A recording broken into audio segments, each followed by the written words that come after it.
What is hidden in plain sight at the end of Ramses III's tomb? Ramses III is known as the last great pharaoh. He was the last indigenous ruler to wield significant power over the Kemetic nation. Inside his tomb is a controversial painting that has ignited debates for decades. It's at the far end of the tomb, in the pillared hall. It's known as the Book of Gates. It's an ancient Egyptian funerary text from the New Kingdom period.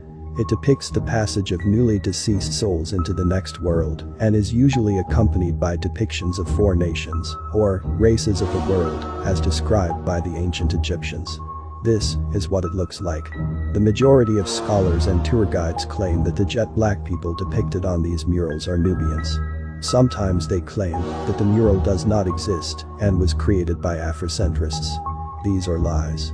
The following hieroglyphics were commonly used by ancient Egyptians to write their people's name. And they used those on the right side when talking about Nubians. Both symbols, as you can see, are distinct.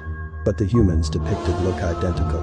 The imaginary Nubians from Ramses III's tomb, as you can see, are not Nubians, but actually ancient Egyptians themselves. We have two peoples who look the same way, but represent different nations.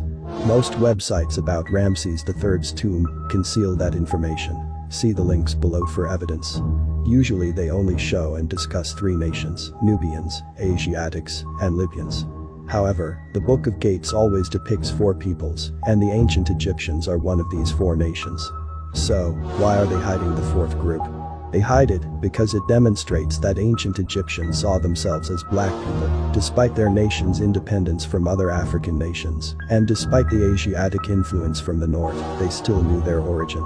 This demonstrates that ancient Egyptians identified with other black Africans, particularly since no source portrays ancient Egyptians in the same light as any other foreign nation. Scholars are intentionally withholding this information from you. Karl Richard Lepsius is regarded as the founder of modern Egyptology in Germany. He is the one who discovered the fresco.